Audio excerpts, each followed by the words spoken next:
Hello everyone, আসসালামু আলাইকুম। সকলে কেমন আছেন? আশা করছি সকলে আলহামদুলিল্লাহ ভালো আছেন। তো আজকে আমি আমাদেরই গ্রামের পাশে আমাদেরই বাড়ির পাশে একটা ভুতুড়ে বাড়ি আছে, যেটার কিছু বিস্তারিত দেখব এবং কি ব্যাখ্যা করব, ঠিক আছে? তো আপনারাও আমার সাথে আসুন, আপনাদেরকে নিয়ে সাথে আমি চলি। সেটা হচ্ছে আসলে এই বাড়িটা নিয়ে অনেক ইতিহাস আছে, অনেক কিছুই আছে, যেখানে এখানে নাকি আমাদের বাপদাদার মুখে শুনতাম আর কি, যে এখানে নাকি আসলে মানুষ রাতের বেলায় আসলে, যখন রাতের বেলায় আসা হয় তখন মানুষ নাকি এখানে আসলে অনেক সময় দেখা গেছে অনেক ভুতুড়ে অনেক কিছু দেখতো, অনেক কিছু মানুষের চোখে পড়তো।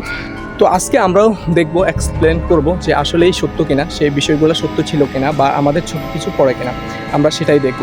এখন চলুন আপনাদেরকে সাথে নিয়ে আমি যাই। আমি বাড়ির ভিতরে ধরেন প্রবেশ করে গেলাম, বাড়ির ভিতরে ঢুকে গেলাম। ঢোকার সাথে সাথে আমি তেমন কিছু দেখতেছি না এখানে, যেহেতু আমি এখন আসছি প্রায় বিকেল হয়ে আসছে, তো বিকেলের কারণে হয়তো বা সব কিছু নীরব।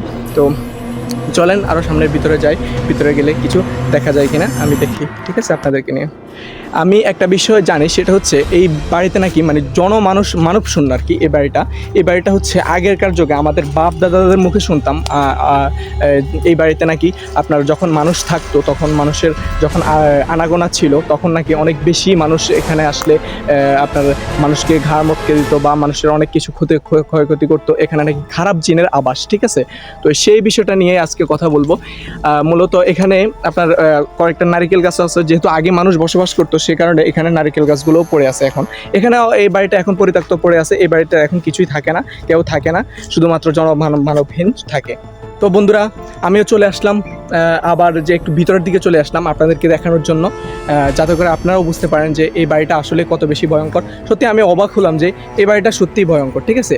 এখানে যদিও আপনার লক্ষ্মীপুরের দালাল বাড়ির মতো সেই দালান নাই, কোটা নাই, তারপরেও লক্ষ্মীপুরের দালাল মতো যদি সেই ইতিহাস নাই, বাট এই বাড়িতে আছে আপনার অনেক বেশি ভুতুড়ে একটা পরিবেশ, ঠিক আছে? এই বাড়িতে এমন এমন জায়গা আছে যেখানে কোনোদিন আমাদের গ্রামের মানুষও প্রবেশ করে নাই, ঠিক আছে?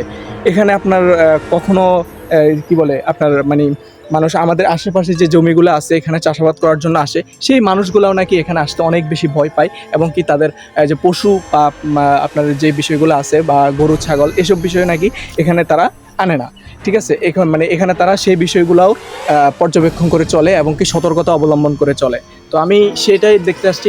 আর যেহেতু এখন প্রচণ্ড গরম পড়তেছে, যে আপনারা কেউই আমাদের এই বাড়িটা এক্সপ্লেন করতে আসেন অথবা দেখতে আসেন, তাহলে অবশ্যই অবশ্যই অবশ্যই সাথে পানি নিয়ে আসবেন। আমি পানি নিয়ে আসি নাই, এটাই হচ্ছে আমার বড় ভুল ছিল, ঠিক আছে?